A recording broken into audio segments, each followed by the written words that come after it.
Dios te bendiga. Bienvenidos a nuestra plataforma Extensión Ministerios Filadelfia, llegando hasta donde Dios nos lleve.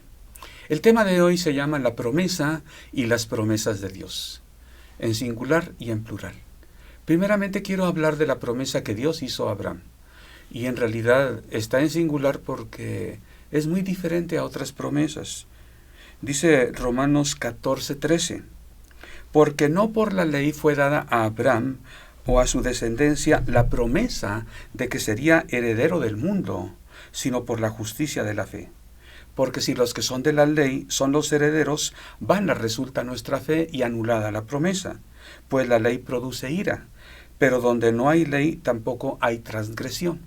Por tanto, es por fe para que sea por gracia, a fin de que la promesa sea firme para toda su descendencia, no solamente para los que es de la ley, sino también para la que es de la fe de Abraham, la cual es padre de todos nosotros. Bueno, no es cualquier cosa que sería heredero del mundo. Solamente en relación a Jesús hay una promesa similar. El Salmo 2:8 es una promesa mesiánica, dice así: Pídeme, y te daré por herencia las naciones, y como posesión tuya los confines de la tierra. Bueno, hablemos de la promesa de descendencia según Romanos 9:8. Esto es, dice Pablo, no los que son hijos según la carne, son los hijos de Dios, sino que los que son hijos según la promesa son contados como descendientes, porque la palabra de la promesa es esta: por ese tiempo vendré y Sara tendrá un hijo. Es tan grande la promesa que aun cuando en el Nuevo Testamento se habla de ella, se dice en singular, diferenciándola de otras promesas. Solo a Abraham y a su descendencia se le hizo esta promesa: serás heredero.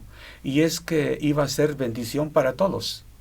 Allí el punto es que la promesa es de ser usados para bendición de todo el mundo. Al decir serás heredero del mundo, es para ser bendición espiritualmente hablando.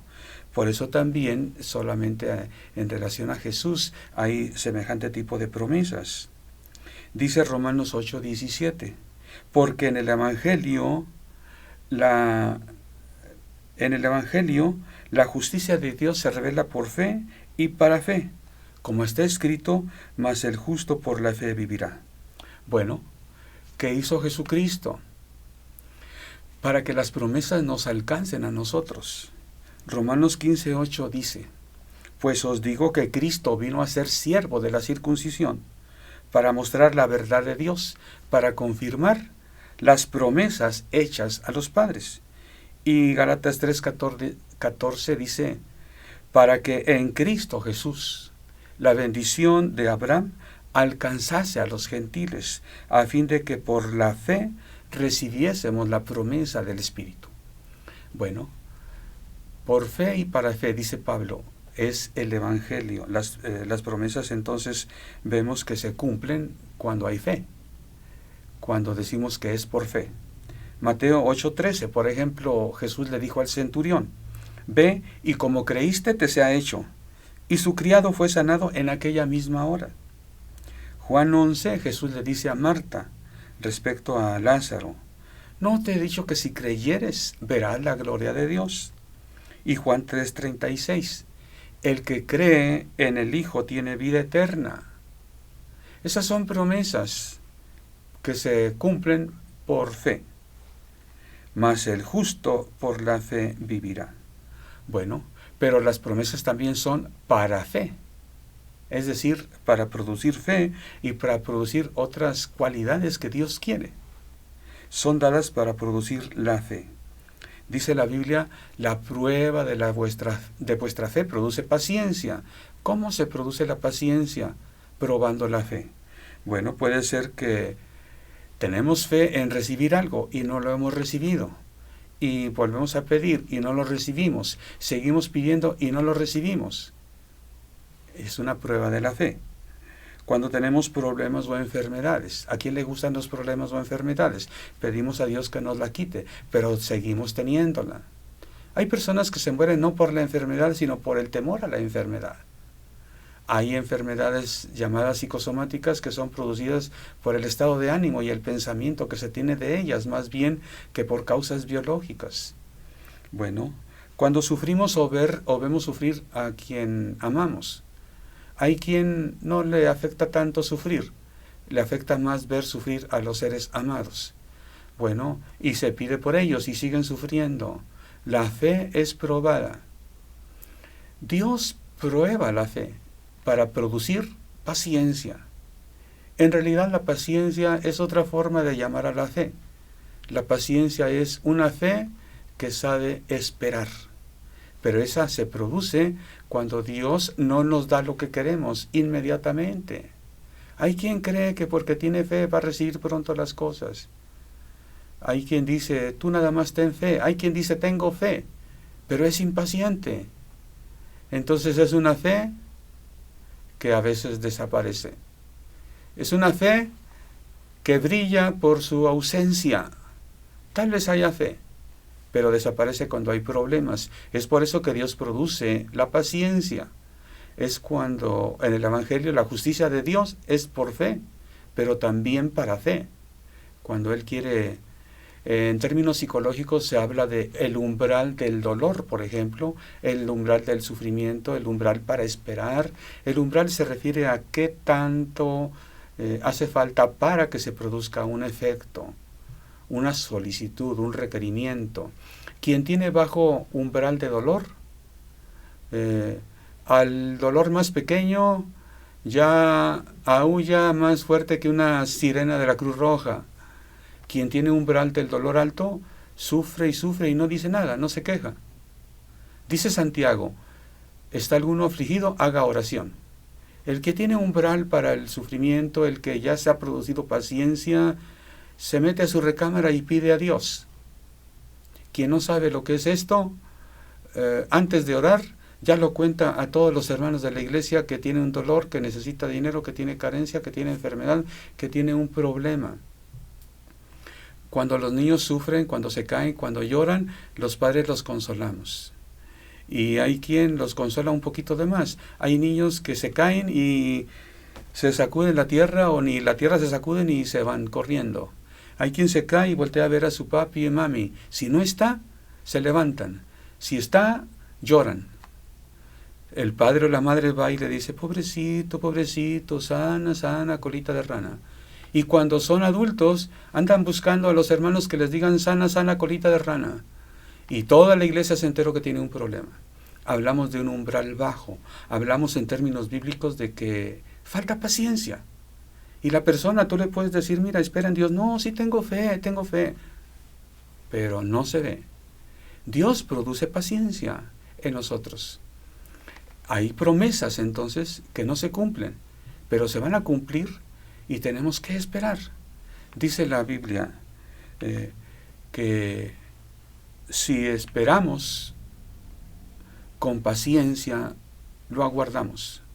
Es la esperanza bíblica que Dios produce en nosotros. Estamos hablando de promesas. Recuerda, si Dios promete algo, lo va a cumplir. Pero hay veces que no es inmediatamente. El que cree en el Hijo tiene la vida. Bueno, Romanos 8:25, quiero leerlo. Lo leí no completamente. Pero si esperamos lo que no vemos, con paciencia lo aguardamos. La promesa es algo que no estamos viendo. La promesa es respecto a algo que no tenemos en este momento. Por eso Pablo dice, si esperamos lo que no vemos, con paciencia lo aguardamos. Las pruebas han de esperarse con paciencia. Para eso son las promesas, para producir paciencia. Es algo que no tenemos, pero va a llegar. La Biblia a veces dice, parece que tarda, hay veces que dice tardará, pero no tardará. Así habla Habacuc. También en el Nuevo Testamento se habla igualmente. Se apresura, dice Juan. Tarda. Y usa las mismas expresiones, tarda y se apresura. Cuando aguardamos con paciencia, no importa si se tarda un poco. Sabemos que va a venir pronto, en sentido relativo, porque va a llegar en su tiempo, en el tiempo de Dios. Bueno, ¿qué pasa? ¿Qué tenemos que hacer entre el tiempo en que tenemos la promesa? Dios nos da la promesa o nos damos cuenta de esa promesa y el momento en que vamos a recibirlo. Dice Pablo, con paciencia lo aguardamos, pero conviene que hagamos algo también, que la Biblia nos lo dice de una u otra manera, que declaremos las cosas. Por ejemplo, cuando las cosas todavía no son y Dios sabe que van a ser, dice la Biblia que Dios llama a las cosas que no son como si fueran. Abraham aplicó este principio. Dios le cambió el nombre.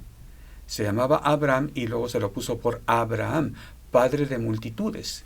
Bueno, él no tenía ni un solo hijo, pero antes de tener el primer hijo tuvo que llamarse Abraham, padre de multitudes. Debió haberles dicho a su esposa, a sus criados, de ahora en adelante me van a decir Abraham. Abraham, padre de multitud, sí. Tal vez algunos criados dirían, jijijiji, agachándose viendo a los demás. Ya se volvió loco el viejito. Padre de multitudes, no tiene ni un solo hijo. Bueno, puede ser motivo de crítica, de burla o de que te tachen de que quién sabe qué te pasó. Llamar las cosas que no son como si fueran, así como Dios. Abraham, padre de multitudes, él no era padre de uno solo, pero se llamó a sí mismo como si fuera. Llegó el momento en que sí fue. La promesa se cumplió. Pero antes de eso, Abraham dijo, llámeme Abraham. Declaró que se llamaba Abraham. Todas las gentes declaraban, eres padre de multitudes, cuando le decían a Abraham. Es necesario que nosotros declaremos. Muchos cristianos le tienen miedo a esa palabra, por el abuso que otros ejercen. No, algunos no solo declaran, decretan y quién sabe qué tantas cosas más. Pero declarar, Isaías y Jeremías nos lo dicen una y otra vez que declaremos. Declarar es afirmar positivamente algo en lo cual creemos. Dice la Biblia que con el corazón se cree para justicia, pero con la boca se confiesa para salvación. Esto es lo mismo que proclamar. Confesar es decir lo mismo que otro. Dios dice, la palabra de Dios dice, yo digo lo que Dios dice. Eso es declarar. Declarar no nos engrandece a nosotros, engrandece a Dios, las promesas de Dios. Cuando mucho hablará de la fe que tenemos en lo que Dios hizo. No se trata de que yo tengo mucha fe. Yo tengo fe, mucha o poca, en lo que Cristo Jesús hizo a mi favor. El grande es Dios, no yo. Yo no soy grande porque tenga mucha fe, porque la fe la deposito en Cristo. Yo digo, yo no soy nada. La fe es eso. Lamentablemente muchos cristianos se exaltan y otros cristianos se exaltan a los cristianos porque tú tienes mucha fe. Yo quisiera tener tu fe. Bueno, confía en lo que Cristo Jesús hizo. Esa es la fe. La fe que funciona. El Salmo David en el Salmo 18, versículo 1 dice así: Te amo, oh Jehová, fortaleza mía. Jehová, roca mía y castillo mío, y mi libertador. Dios mío, fortaleza mía, en Él confiaré. Mi escudo y la fuerza de mi salvación, mi alto refugio. Invocaré a Jehová, quien es digno de ser alabado, y seré salvo de mis enemigos. Seré salvo de mis enemigos está en tiempo futuro, pero primeramente David ha declarado: Castillo mío, fortaleza mía, roca mía, mi salvación, lo invocaré, y Él me salvará. Pero antes de que sea salvo de sus enemigos, David ha declarado que Dios es su roca, su fortaleza, su salvación. Eso es declarar. Eso es afirmar algo que ahorita parece que otros no lo ven, pero lo van a ver. No digo que parece, los otros no lo ven. Parece que no lo veo yo, parece que no está, pero está. Es la promesa presente. La promesa es como una verdad latente. En un momento dado se va a manifestar. Segunda de Pedro capítulo 1 dice así, versículo 4. por medio de las cuales nos ha dado preciosas y grandísimas promesas, para que por ellas llegaseis a ser participantes de la naturaleza divina. Eso sí, habiendo huido de la corrupción que hay en el mundo. Huimos de la corrupción en el mundo, Dios nos da promesas. Seguimos en el mundo, pues no son para ti las promesas. Habiendo huido de la corrupción que hay en el mundo, tenemos estas promesas que por ellas alcanzamos la naturaleza divina. Cuando encontramos que el que cree en el Hijo es hijo de Dios, es una promesa y alcanzamos la naturaleza divina por el cumplimiento de esa promesa. Somos hijos de Dios. Somos engendrados no según carne, no según varón, hembra, sino según Dios. Creados según Dios. ¿No es participar de la naturaleza divina? Es algo asombroso si te pones a pensar. Las promesas no son solamente para que alcances las cosas que te faltan, materiales, para alcanzar la naturaleza divina, ser hijos de Dios. Por algo Jesús enseñó el Padre Nuestro que estás en los cielos. Vamos a mencionar algo más del Padre Nuestro adelante, porque hay varios tipos de promesas. Eso es muy valioso que lo sepamos, que lo entendamos. Hay varios tipos de promesas. Una promesa es la incondicional. Por ejemplo, Génesis 3:15. Jesús dijo: pondré enemistad entre tu simiente y la simiente suya, refiriéndose a la simiente de la serpiente y la simiente de Eva. Ella te herirá en la cabeza, le está diciendo Dios a la serpiente. La simiente de la mujer te va a herir en la cabeza. Tú le vas a herir en el calcañar a la simiente de Eva. Bueno, tal vez por eso Jacob después cogió como consecuencia de lo que hace Satanás en la vida de las personas. Pero Jesucristo hiere a Satanás en la cabeza, es una herida mortal. Nosotros tenemos que declarar lo que Cristo hizo, tenemos que confiar en lo que Cristo hizo, herir de muerte a Satanás. Esta es una promesa incondicional. Independientemente de lo que el hombre hiciere, Dios en su tiempo, venido el cumplimiento de los tiempos, dice la palabra, Dios envió a su Hijo, a Jesucristo, nacido de mujer, conforme a las profecías, y venció a Satanás. Es una promesa incondicional.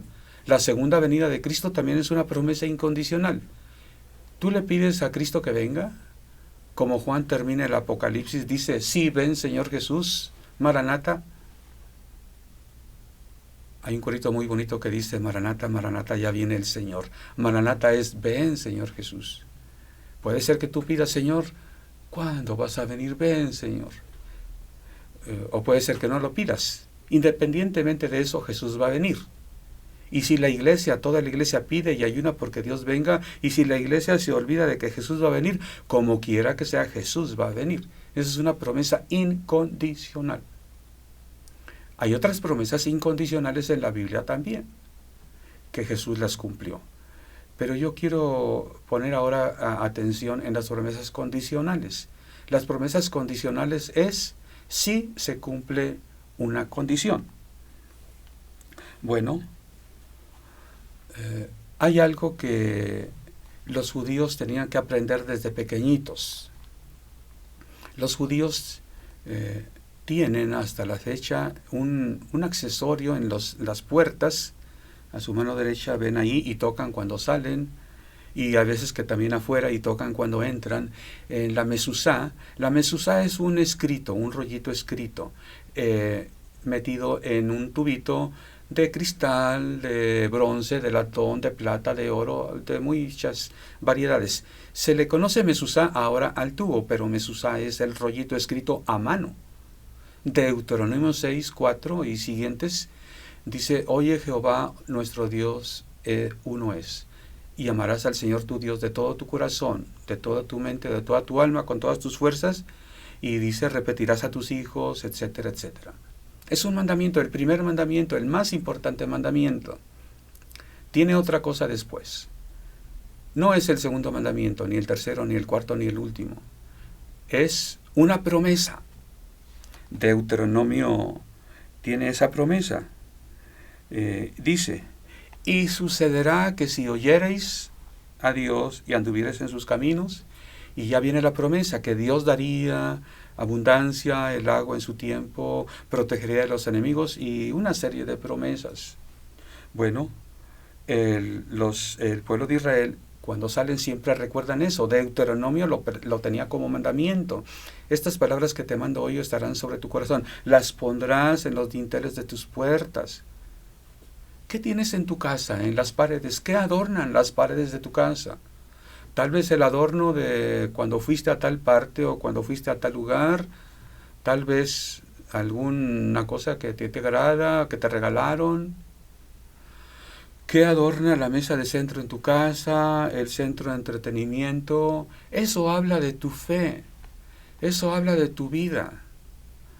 Yo recuerdo alguna vez que me gustaban, compré de mármol, por ahí alguna vez que fui a Teotihuacán, fuimos mi esposa y yo y compramos unos sostenelibros, portalibros, eran figuras de dioses prehispánicos.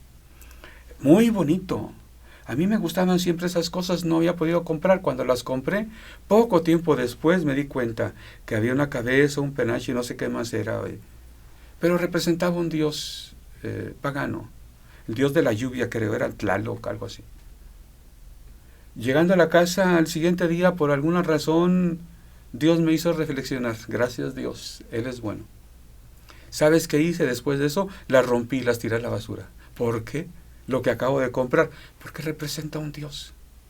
¿Y por qué no compré las cabezas de caballo que también estaban bonitas? Bueno, a la próxima.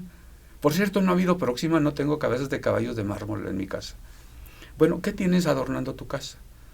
Los judíos tienen ahí lo que ven entrando en su puerta cuando están al frente, un mesuzá. Lo último que ven y tocan al salir, un mesuzá. Jehová nuestro Dios, Jehová es uno. Y sucederá que si te acuerdas de esos mandamientos y los pones por obra, Dios te va a bendecir. Qué bonito. Tenemos que hablar a nuestros hijos de estos mandamientos. Hay personas que creen como si fuera una promesa incondicional. Cree en el Señor Jesucristo y serás salvo tú y tu casa. No consideran el contexto bíblico. ¿Quién dijo estas palabras? ¿A quién se las dijo? Ese es el contexto social, temporal, cuando se lo dijo, en qué lugar se lo dijo, en fin. Estando en la cárcel, Pablo le dijo al carcelero, cuando el carcelero se dio cuenta que Dios obraba en Pablo y Silas. ¿Qué tengo que hacer para ser salvo? Lo dijo, porque, oye, Dios está contigo, sin duda que tú eres salvo. ¿Qué tengo que hacer yo para ser salvo? Oh, si el cristiano con más frecuencia preguntara, ¿qué tengo que hacer? Pero en una falsa fe, muchos dicen, no tienes que hacer nada, Dios lo hizo todo. Claro que tienes que hacer cosas. En la vida cristiana, para ser salvo no. Para obtener la salvación, cree en lo que Jesús hizo en la cruz. Cree en el Señor Jesucristo y serás salvo tú y tu casa. Le dice Pablo al carcelero. Ahora, ¿cuál era el contexto? El carcelero era ciudadano romano. Los ciudadanos romanos tenían algo que se llama, un sistema social, legal, que se llamaba pater familias. Era el sistema en el que vivían.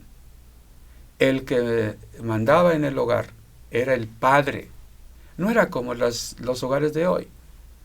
El padre tenía la patria potestad sobre la vida y sobre la muerte de su esposa, de sus hijos, de sus criados. Si por alguna razón el padre pensaba que era digno de muerte un hijo, lo podía matar y nadie le iba a decir, oye, ¿qué hiciste? El sistema de pater familias le daba esa prerrogativa. Bueno, en esas circunstancias, cuando el carcelero va con Pablo y Silas a su casa, despierta a la familia, despierta a su esposa, a sus hijos y dicen, vamos a oír la palabra de Dios que estos varones nos traen. Y no hay que yo no tengo ganas, no hay que yo tengo mucha tarea, no hay que yo estoy haciendo esto. No hay que ahí calienta la comida que quedó del mediodía en el refri, no había eso. El sistema que hoy, en el que vivimos, se habla mucho de derechos, todo el mundo tiene derechos, los hijos tienen derechos. Hay cuidado con el padre que se le vaya la mano en la disciplina al hijo, cuidado con el padre que no respete un derecho del hijo. En algunos países hasta son acusados, pueden merecer cárcel por una cosa que se considere castigo excesivo. Bueno, en esas circunstancias los hijos también reciben enseñanza y mucha libertad. Hay personas que dicen, bueno, yo no les hablo de religión a mis hijos. Hay cuando estén grandes que ellos decidan lo que ellos quieren. Hay veces que hasta los padres apapachan tanto a los hijos que los hijos gastan de dinero, andan en vicios, andan en delitos, andan en pecados, pero los padres no son capaces de poner un hasta aquí. Permiten que entren y salgan a su casa cuando quieran, a la hora que quieran, entran y salen. Como dicen, como Pedro por su casa. No hay autoridad. Esa sí la había en tiempo del Nuevo Testamento. ¿Qué hizo Cornelio también? Cuando quiso conocer la palabra, llamó a todos sus familiares y todos los que estaban en su casa, así criados también y amigos, y todos escucharon la palabra. ¿Qué pasó? Antes de que terminara Pedro la predicación, todos fueron llenos del Espíritu Santo y hablaron en otras lenguas, como para que confirmar, mira, recibieron la palabra. Eso es, serás salvo tú y tu casa. Cuando tú enseñas a tus hijos la palabra de Dios, cuando tú los instruyes, cuando tú los repites andando por el camino y al acostarte y cuando te levantas, y cuando tú los atas por frontales en tus puertas, cuando tú lo traes en tu pulsera, en el colige, ahí en las paredes, bueno, instruye al niño en su camino y aun cuando fuere viejo no se apartará de él. Pero es diferente cuando el padre jamás le ha hablado a sus hijos de Dios. Hay padres que así han sido y dicen, yo confío en la promesa, creen en el Señor Jesucristo y serás salvo. Y hay quien le agrega, tú y toda tu casa. La Biblia no dice toda, aunque está implícita la palabra. Nos gustan las promesas, ¿verdad que sí? ¿A quién no le gustan las promesas? Si te portas bien, te voy a comprar tu juego que quieres. Si te compras, te voy a comprar la computadora que quieres. Si te portas bien, promesas, tu teléfono que quieres. Y ahí están los hijos con un teléfono más caro que el teléfono de sus padres. Y ahí están sus hijos que quieren la nueva versión del teléfono, que cuesta más de lo que cuesta el carro que trae el padre. Bueno, ¿a quién no le gustan las promesas? Y si hago la tarea, ¿me deja salir? Esperan los hijos una promesa. Y bueno, al menos ahí dicen, si hago la tarea. No es sí con acento, es sí, nada más. Es un sí condicional. Y está el hermano fulano, se acaba de ir. Si te apresuras lo vas a alcanzar allá por la otra puerta. Sí, es el condicional. Está difícil la materia, está difícil la álgebra, pero si estudias, vas a pasar. Sí, sin acento, al principio de la oración habla de que va a haber una condición para que se cumpla lo que se quiere. Muchas personas no conocen en la vida cristiana el sí condicional. No piensan en que yo tengo que guardar una condición. Dice el Salmo 78, 6. Salmo 78, versículo 6. Mira, para aquellos que nada más piensan que sus hijos van a ser salvos nada más porque ellos son salvos. Yo lo creí también.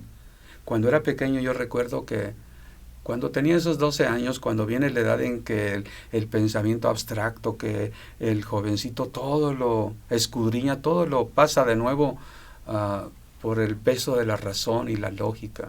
Yo pensaba, tal vez yo no sea salvo. Yo a veces peco. A lo mejor me voy al infierno. Pero ¿sabes qué me llegó a tranquilizar? Yo creo que mi mamá sí se va a ir al cielo. Dice la Biblia, cree en el Señor Jesucristo y serás salvo tú y tu casa. Si mi mamá se va al cielo, yo también me voy a ir al cielo. Sí, qué fácil, ¿verdad?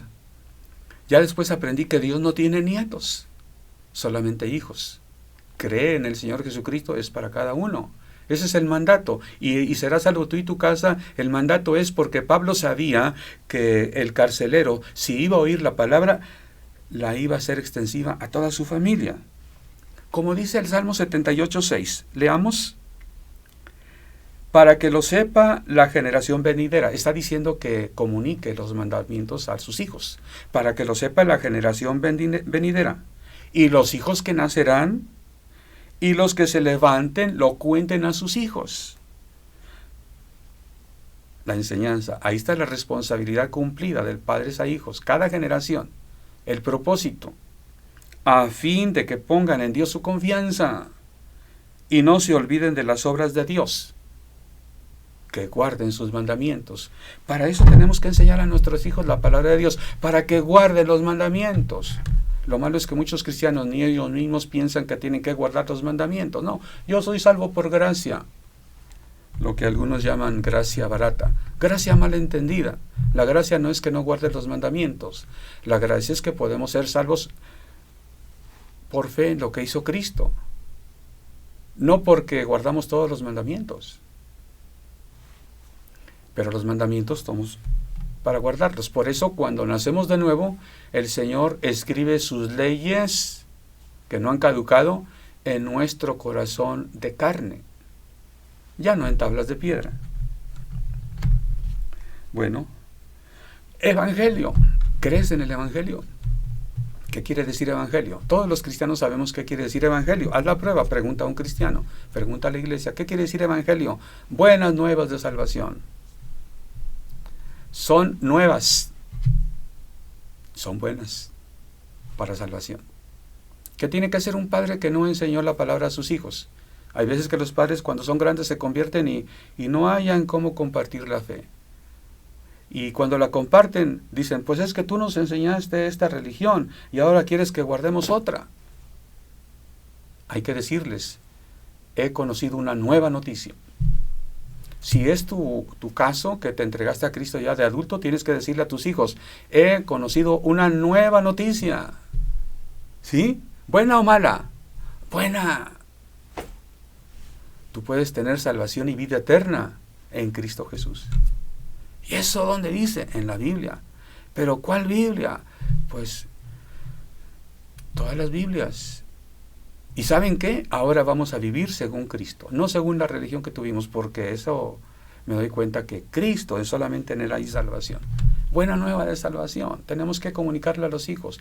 Tenemos que saber hacerlo. Diciendo, estaba equivocado, ignorando espiritualmente, ignoraba las verdades espirituales, pero ahora confío en la promesa de Dios. Bueno.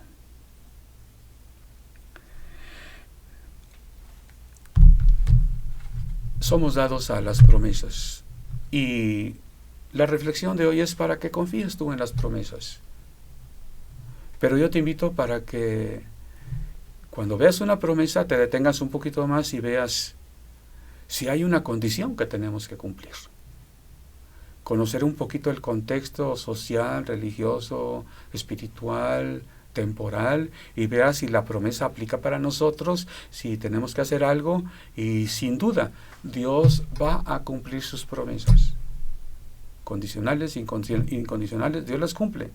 Si son condicionales, cuando nosotros cumplamos, podemos esperar con paciencia. Si Dios ha probado nuestra fe, si hemos permanecido, la paciencia se ha ido produciendo poco a poco, y entonces con paciencia aguardamos las promesas. Qué bonito, qué bueno, qué benéfico es cuando podemos esperar y no correr desesperados, desfallecidos, desanimados, sino esperar con paciencia, gozar. Esto nos permite gozar de antemano, de manera anticipada, de las cosas, como si ya las tuviéramos. Llamamos las cosas que no son como si fueran, porque nuestro Padre así lo hace. Dios te bendiga.